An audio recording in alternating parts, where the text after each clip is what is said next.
that from my Floyd? Did you get that from my Floyd? The shirt. Oh, yeah, I sure did. Yeah, the shirt. I sure did. Yeah, and my wife got that. That's what she got. Okay. Yeah. Yeah. All right, yeah.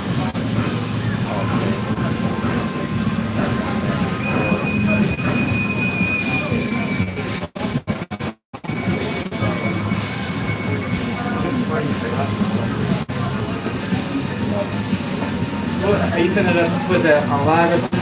Okay, yeah, yeah, it's straight live, Facebook, YouTube, and wow. this recording for this one. All right, well, you don't know if you want,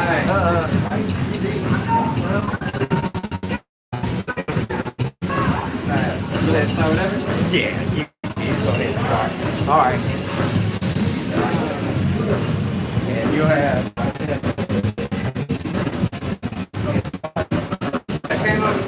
I'll keep the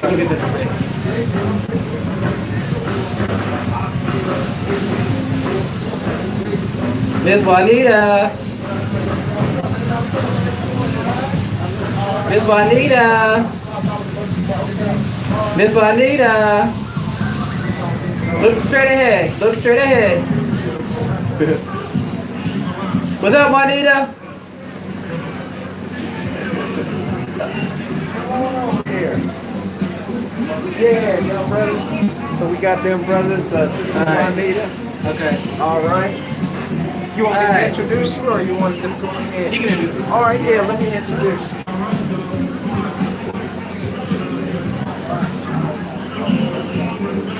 All right, greetings, brothers and sisters. Once again, this is Knowledge for Life's Knowledge Cypher. We have a series of conferences that we held today at the 10th anniversary, or the 10th annual Black Cultural Festival. That's what I call it. It's the African American Cultural Festival of Black Power. So, with that, we are about to bring up our beautiful brother. He is an activist. He is a scholar. He is a brother that is really involved in our community being a healthy and productive community. When you saw the John Crawford movement, you saw our brother on the front of the line, and he's on the front of the line of another very important movement that our brother Jerome McCory talked about, which is ending the food desert that is taking place here in Dayton.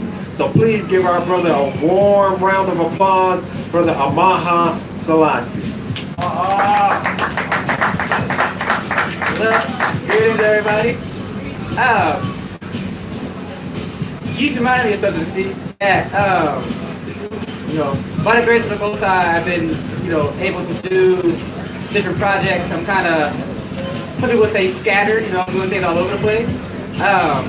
And some people, I was asked a couple months ago, like, how I did it, how I do it all. And I didn't have an answer at first, but then I started thinking about it, and it's because I don't see any movement for the people as being separate from me. Right. Now, I might not know you, you know what I mean? But I don't see it as like a distinct thing. I see it all as one movement. You know what I mean? So I can go here, I can go there, I can work with this person, work with that person, right? Because to me, it's like it's all one movement. Right. You know what I mean? And so moving that way has enabled me to build deeper levels of cooperation and collaboration, right? I don't see it as being distinct. You know what I mean? For myself. I mean, so when you mentioned that, you made me think about it, because like something I want to talk about today is how to build community power, right? And part of how to build community power is really about building relationships, because we've been taught to be transactional. I do this for you, you do this for me, right? And that can work on the surface, you know, but if we're going to build the deep enough relationships to actually move the needle and to create systemic change, it's going to come through deep relationships, you know what I mean? Like I look at it as being like depth over speed, you know what I mean? Because we're quick to build these things, but like it's really taking the time to build these deep relationships that can withstand, any obstacle that comes our way, right? Because it's really the small interactions that enable the bigger thing. They call it like fractalism, right? Like how like the small mimics or creates the bigger. You know what I mean? So like if we're going to change structure, we're going to change relationships, we're going to move a community, transform a community, is going to be by the small interactions. Right. You know what I mean? Like my good sister always talks about critical connections over critical mass. Right. You know what I mean? Because like we're quick to do big things. Oh, let's do this and let's do that. Then we minimize the small connection, right? But it's the small connection that enables everything else, right? And so like if we're going to build community power, it's going to come through focusing in on building deep relationships. Yeah. And so then that brings up the message of trust, right? Because trust is part of that glue that enables cooperation, collaboration, and coordinated effort, right? That's why movements actually move on the speed of trust. You know what I mean? We can't go farther than our trust has enabled us through that depth of the relationship, right? Trust is the foundation of building community. Like you look at a pyramid, it'll be like trust, then communication, and then maybe control will be next, something like that. But oftentimes what we do is that we minimize the value of relationships. And so what we do is inverse the pyramid, right? And so like we get the least amount of time into the thing that is the most important, right? So then we gotta like prop it up with all these like extra things to try to keep it together, and like these controls, all these mechanisms to try to hold the thing up. Because we didn't spend time to build the deep relationships to emerge from there. You know, and so like right now when I'm looking in the community, it's about how we enable and build the deep relationships to be agile enough to respond in the moment, right? Because things are always transforming, things are always moving, right? Because only thing that is permanent is change. Right. But if we don't have a deep relationship, then we can't shift our formations according to what is needed. You know what I mean? And so that's another way that we dissipate our power, right? Because like something shifts, and if you can't shift with it, and it breaks up. You know what I mean? Like our connectivity has to be stronger than any force that comes our way. Right? And that's why the trust is so important. Because how many of y'all have been in a meeting and I'll give you a scenario. So we decide some issue in the community, and so Brother Steve calls a meeting, right? Everybody comes together, we're all excited. The very first meeting, we don't even know each other yet, we're already breaking up into assignments. Okay, you're gonna do this, you're gonna do this, I'm gonna handle this, right? And then what happens 3 months later? It's even that long. Right. It breaks up, right? Like, and then like a couple months later, someone's gonna come and be like, hey, let's restart that thing back up, right? And like we get stuck in that cycle. We never like, it's rare that we burst to that next level, right? It's because we didn't spend that time first building the relationship. You know what I mean? Because it's like when the obstacles come our way, this, that, and the other, it's the strength of the relationship that can withstand any obstacle. You know what I mean? And make us the thermostat, not a thermometer, right? And I say that because a thermometer reads the temperature in the room. You know what I mean? It's 50 degrees, it's 60 degrees. Like we're out here today, might be 80, 85 degrees, right? But it can't control anything. You know what I mean? It just reads what it is, right? But a thermostat dictates the temperature in the room. I want it at 50, bam. I want it at 60, bam. I want it at 70, bam. Right? And so the more that we focus on building our relationships, right, that puts us in a position, like a space, to start controlling what happens in our community. You know what I mean? Because it really is about self-determination. You know what I mean? If we're going to build community power, it's about determining what kind of community we want to work, live, and play in, and how can we harness our resources towards doing that, right? And that goes back to what I was saying in the beginning about I don't see any movement as separate from me, right? So I don't see any asset in the community as separate from me. Right? It's like everybody in this space right here has gifts and talents. You know what I mean? Like on some level, your gifts and talents are for everybody else in the space. It's not for you, right? It's to give and share. You know what I mean? Because that's what Ubuntu is all about, right? That I exist because you exist because I exist, and I'll never be all that I can be until you are all that you can be, and you'll never be all that you can be until I am all that I can be. You know what I mean? So on some level, I think it comes down to like really building community power comes down to what are our like meta assumptions, for lack of a better word. Like what are the underlying assumptions that we're building everything off of, right? Are we collective? You know what I mean? Like, is there such thing as a single garment of destiny, right? That what affects one affects the other. Is that how the universe is structured? You know what I mean? And building off of that, then you automatically come to cooperation, trust, love, all of these things, right? But if we see ourselves as being distinct and separate, right, then there's no need for cooperation, this, that, and other, right? And so like that's why it comes down to like how this stuff really works. You know what I mean? Because it's that individual mind state, you know what I mean, that has created what we got today. You know what I mean? Where we got disparate groups and you know, we have lack of trust, lack of coordinated effort. People are vying for position and power, right? Because we don't know how to acknowledge the gifts and talents that everybody has and possesses, right? And so so yeah. So I think I want to share a story about the Gem City Market, only to talk about collective hope, right? So collective hope is, so we have hope as individuals, right? Like I hope to do this, I hope to see this, but collective hope is like when the community comes together and determines something that it wants to see, you know, and realize that it has the agency or the power to do it. You know what I mean? Because hope, to a certain extent, is based on knowing that I can create the, you know what I mean? That's why like education is so important, you know what I mean? Showing people what's happening, showing people how what they are experiencing is a part of larger structures and forces that's causing it, you know what I mean? Like a food desert, that doesn't come in a vacuum. Right. You know what I mean? A food desert is an arrangement of parts of a system, right, that are replicating this process, right? Partly due to redlining, right?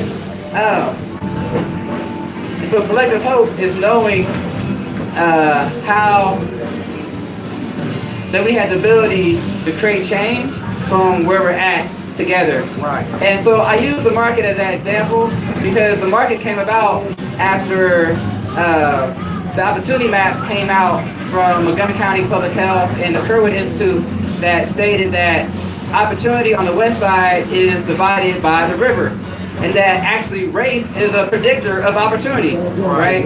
That areas that have a high concentration of African American also have low access to opportunity. Opportunity meaning conditions favorable for the attainment of a goal.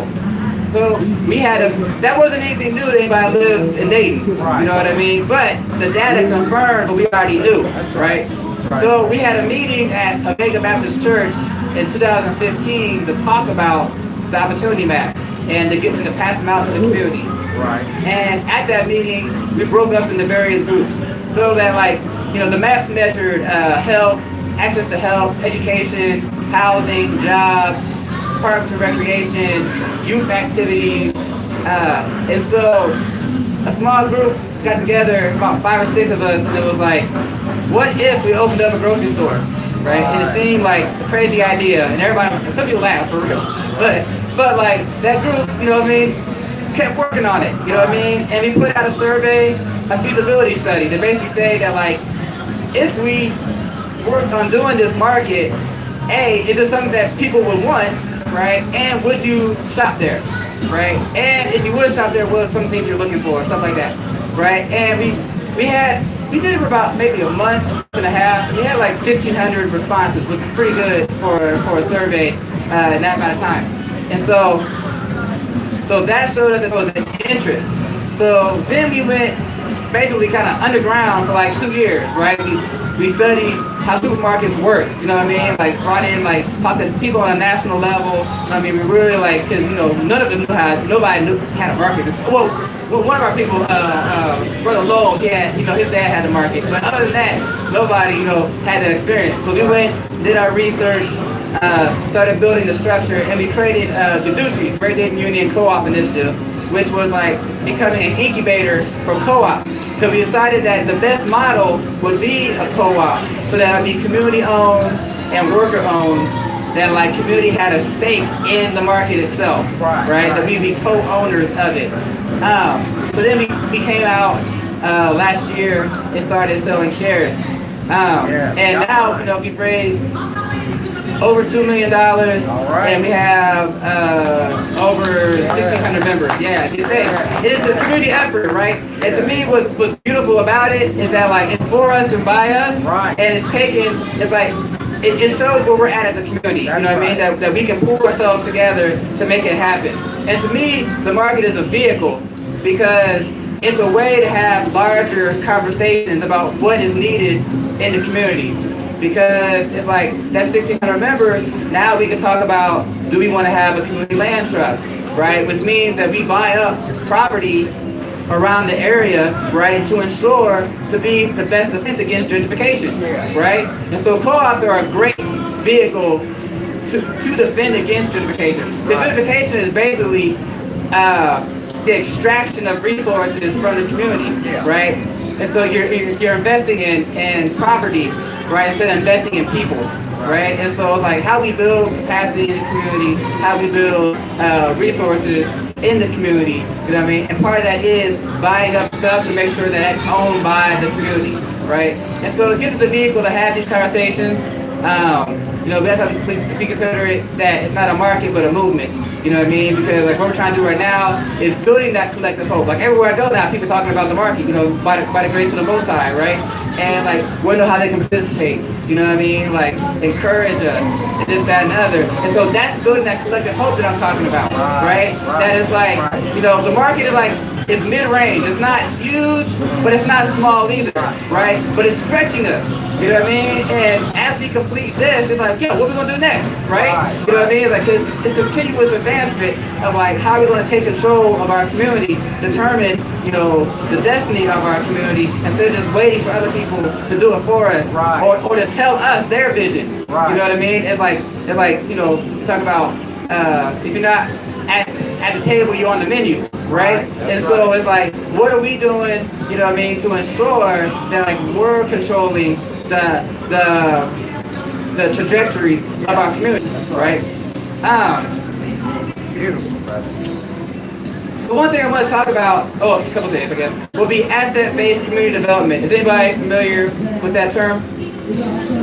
So asset-based, so oftentimes when you're talking about communities, especially communities that have had historical disinvestment, you know, we move from a deficit model. Oh, we don't have this and we don't have that. And if we talk to so-and-so and we beg and plead long enough, maybe they would like do this or do that, right?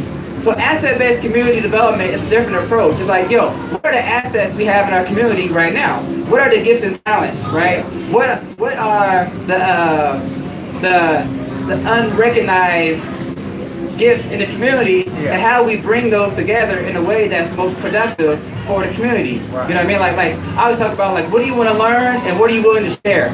You know, like it's both ways. You know what I mean? And recognizing those that are often overlooked have the best gifts, talents, and resources.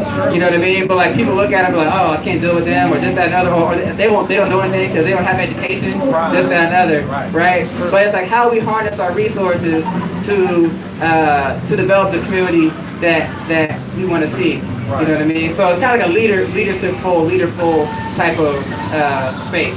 But that takes the trust, right? Because if you don't have the trust, then you can't operate in asset-based community development, right? Because, like I said, move on the speed of trust. So that goes back to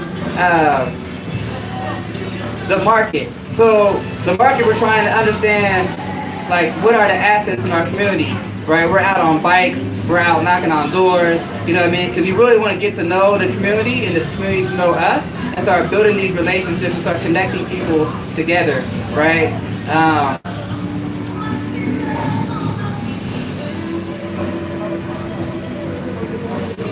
So I think I'm going to mention, I got these things from, out of Virginia, Rob Corcoran, who has like an institute about building trust, and I went to a fellowship there. They talked about the building blocks of trust, right? I think the key is remember that trust is the fragile bridge that's built each day, right? And so each day, we get the opportunity to build that deeper trust, a deeper connectivity. And so some of the building blocks are honesty about our failures, right? Right. Like being able to acknowledge how we're falling short, how we, drop the ball or whatever, right? To help keep everything moving forward. Purity in our motives, you know what I mean? Like having good intentions, assuming best intentions, right? And looking at intent over impact. You know what I mean? Sometimes things come out wrong or they're done wrong and said wrong, and then people dissipate, right? But sometimes it's just, people didn't understand. Right. You know what I mean? Right. And so it's like what we can do to keep everybody together. Unselfishness in our support of others, right? What we doing to build up each other? You know what I mean? Like even this festival, we're in our 10th year, and like I've been around. I helped out a little bit the first year, but the second year on, I've been on the board, and it's like it's each one teach one. You know what I mean? Everybody working together to help make this happen. Yeah. Right. Love in our readiness to forgive and to accept forgiveness. You know what I mean? Like you can't build community without also simultaneously develop, right? Because that's the glue. You know what I mean? And that's what activates the trust, right? Because to me, it's a choice. Like I can choose to walk in love, or I can choose not to. Right. And the power of it is when I choose to walk in love, I'm not dependent upon what people do or don't do to me, right? Sometimes they're like, oh, you good to me, I'll be good to you. You're not good to me. Nah. I get my power away doing that. Like I choose to walk regardless, right? Yeah. And it's that unconditionalness that enables us to hold the space and to break through. That's a good right? Point. Yep. Sorry, I'm a little all over the place. So I think as we're developing the heart of the community, right, and as we're building trust and we're building the relationships, focusing on depth over speed, right? Building these deep relationships, then we can start reimagining what is the community that we want to see. You know what I mean? We want to work, live, and play in. And I think to me, the key is looking at possibilities over problem solving. Right. Like that goes back to what we were talking about earlier about sometimes we need to focus in on what that vision looks like until we can feel it, taste it, and smell it, right? And then start breaking down. But sometimes we're quick to jump into the problem solving, like how we're going to make it happen. And it seems on the surface like that's a great thing, but without having that strong shared vision of what it is that we're trying to create, when obstacles come our way, we'll get scattered, we'll get pulled apart, right? And so it's like, it's a slower process, it's a slow walk, you know what I mean? Like I remember one day, I was telling my elder, thought I was being all deep, and I was like, this is a marathon. And he looked at me like, no, this is an ultra marathon. Anybody know what an ultra marathon is? A marathon is like, what, 26 miles, I think it is, something like that. Ultra marathon is like 80 miles, something like that. Yeah, so it's a slow walk, a slow process, right? But it's a sure process too, you know what I mean? Because oftentimes when we're quick to do things, you know what I mean, a year later, we're starting to back up again. And a year later, we're starting to back up again. You know what I mean? Because we didn't take that time to really walk the thing out, you know what I mean? That's right. Like Dr. Swale says, we're building for future generations. You know? Yeah.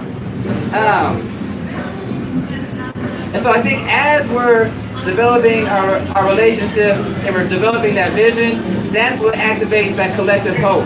You know what I mean? Because now we're having that shared vision of what we can be together, and that enables us to move past the obstacles that come our way. The obstacles are going to be there. You know what I mean? Right. But it's our ability to move through them that is key.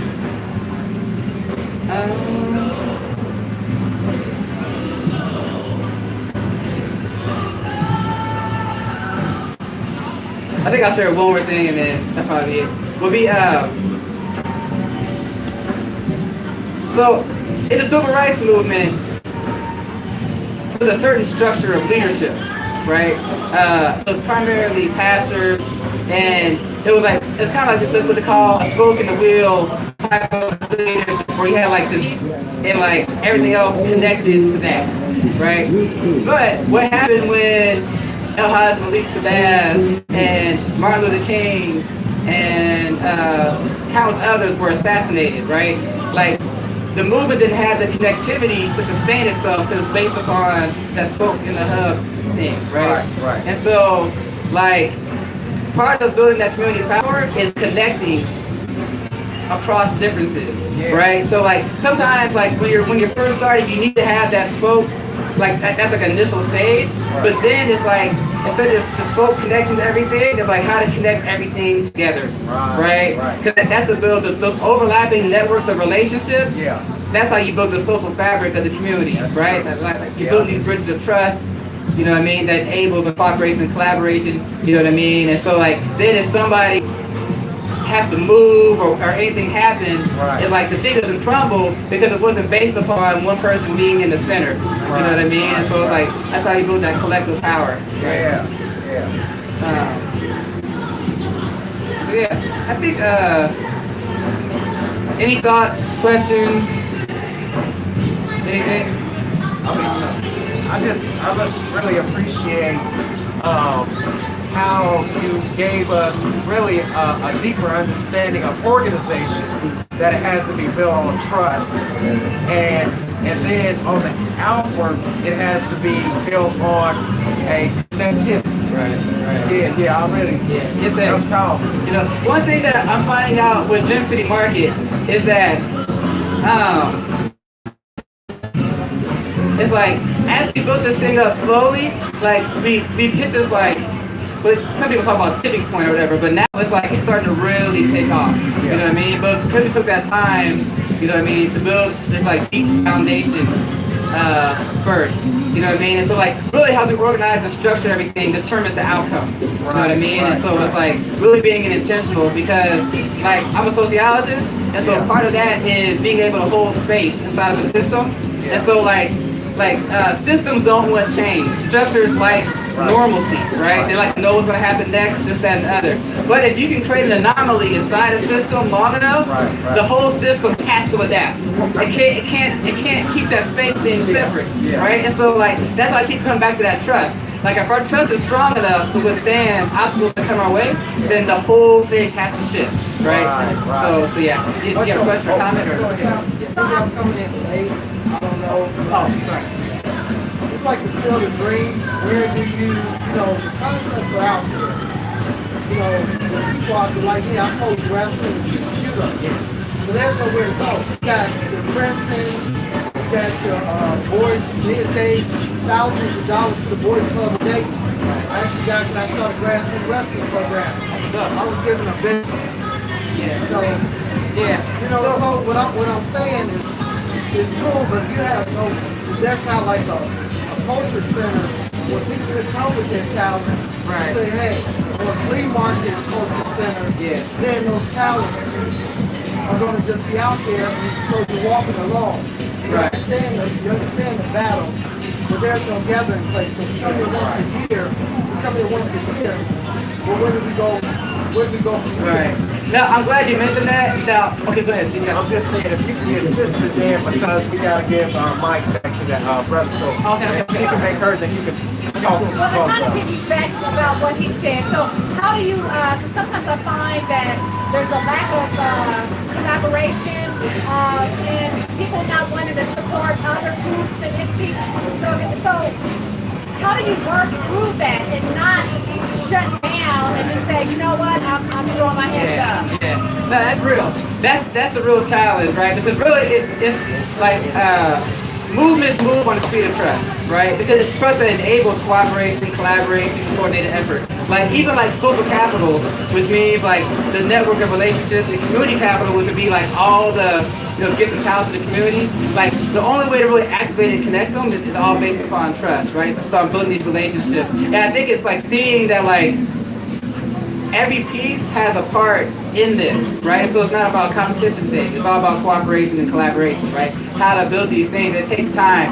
And one thing that we've been working on is building, like, we don't have geography, right? Like, we don't have a hub where people can come together. And so McKinley Church, right by Central State West, has kind of opened up their church to kind of be that space. We're developing a community-based research lab out of there, but it's going to be like a hub for people to come and share. If you have like I got some ideas of how to connect with what you're doing. I think that's amazing. You know what I mean? And as a matter of fact, we put an after school program in DeSoto Bass. So if you are interested, you can definitely talk, right? And so, but I think like it takes time to build a relationship and not be transactional, right? And to understand core competencies too, right? So like if we have a vision for our community, like these are the things we want to see, just okay, so who's already working in these areas? Because I think another thing is that everybody's popping up these 501c3s instead of saying like, how can we work with what's already there? You know what I mean? And start building these things out. And so I think it's like identifying on core competencies and then like everybody kind of working together to see like how we can, you know, build it. It takes time, you know what I mean? And the trust, but that's I think you hit the head on like the problem that we're experiencing in dating right now. You know what I mean? And so that's why we're trying to do a different approach. You know what I mean? So, yeah. What area do you work with? Well, I work in the mental health field, but my husband and I are starting a business school for relationships. Okay. Oh, really? Okay. Oh, I like that. Yeah. Get that. Oh, okay. Yeah, I'm sorry. So yeah, I would love the ability to, and like, you know Robbie over at Sunlight Village? Yes, okay, yeah, it's all connected, so yeah, cool. Hey, let's give it up for our brother Maha. This is so beautiful. This is so beautiful. I mean, you know, it gave me a new light and understanding of how organizations are really supposed to be built and function. With that, I want to thank our DJ over there, because really without him, you wouldn't have been able to hear us, because this is his mic and this is his board, or this is his stand. We do have one other speaker, but we're going to have to give our DJ the mic and the cord. So can you come forward real quick, sister? I just want to let you all know this is Sister Kenya Baker from the Gem City Market. Unfortunately, we got to give him this mic and this cord. The market is going to be located at 300, 400 block of Salem. It used to be McAllister's Art Studio. So we bought that lot of land and then a lot of land adjacent to it. So that whole corner of Superior and Salem. I recently looked at the schematics, the blueprints for the market. So they already got the inside of it mapped out in terms of where the mini clinic's going to be, the teaching kitchen that's been paid for by Kettering Health Foundation, a community room, a cafe. So yes, it was very exciting. So if you would like to become a member and find out more about the market, I invite you to go to www.gemcitymarket, that's GEM City CITY market.com. And you can find out about becoming a member. You can find out that we have 1,600 plus members. We've raised over $2 million. We're looking to raise another $700,000 in our stack in order to break ground this year. So pray for us. That's what we're really looking forward to, is having that 2.7 in the stack. The entire project is 4.2 million. So you can reach me and get involved. That's GET involved, INVOLVED. Get involved at gemcitymarket.com. And my number is 937. My phone number is 937-674-3063. That's me. That is me on the website. So it's really an exciting project. I'm looking for everyone to get involved. Like I said, it's very important. Most importantly, if I was to leave one thing with you, is that this market can be the start of one of two things. It can be the start of a movement unlike any that Dayton has ever seen in terms of the African American community. Or it can be the start of gentrification, leading in from what has happened downtown and leading onto the west side. So it's our choice. We have to be involved though, because people are buying memberships and we need to make sure that those are our people. All right, thank you. I want to say real quick with Sister Kenya Baker and Brother Maha, you know, if these two people are together, it's going to happen. But I want to say real quick that our sister was supposed to speak tomorrow, but there's an unfortunate circumstance, so I just want to keep our sister in our prayers, and we wish we could have got you in today, sister, but we ran out of time. I know, and so this is a hard working sister. Let's give it up for a few moments, Sister Kenya Baker. And with that, I want to thank all of you. You can go online. You can go to buytheblockblack.com, and you can see these the entire lecture series. And of course, we're going to be also broadcasting tomorrow. Also, go on to Facebook and type in Knowledge Cypher, and there you'll see more of the lecture series. And we want to thank everyone for coming out and listening to these powerful conferences. May God go with you and bless you with the light of truth and understanding. Assalamu alaikum.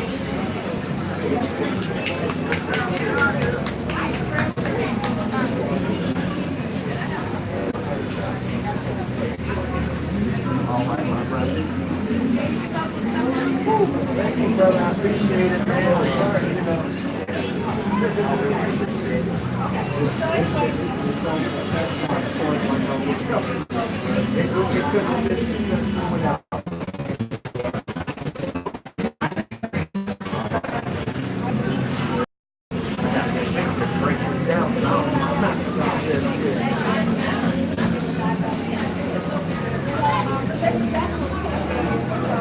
This camera just now cut off.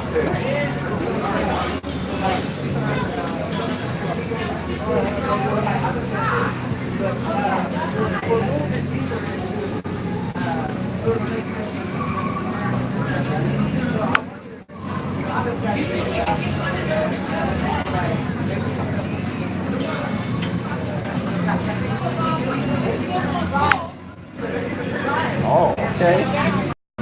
That's what's up right there.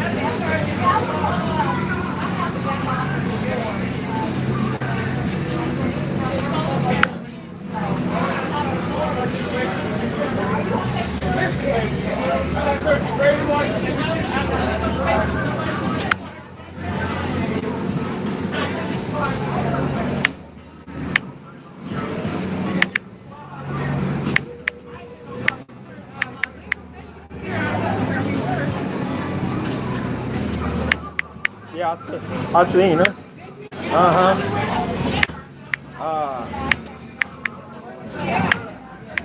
Right there. Actually, she's probably right over there somewhere if she ain't left. I don't know which one though.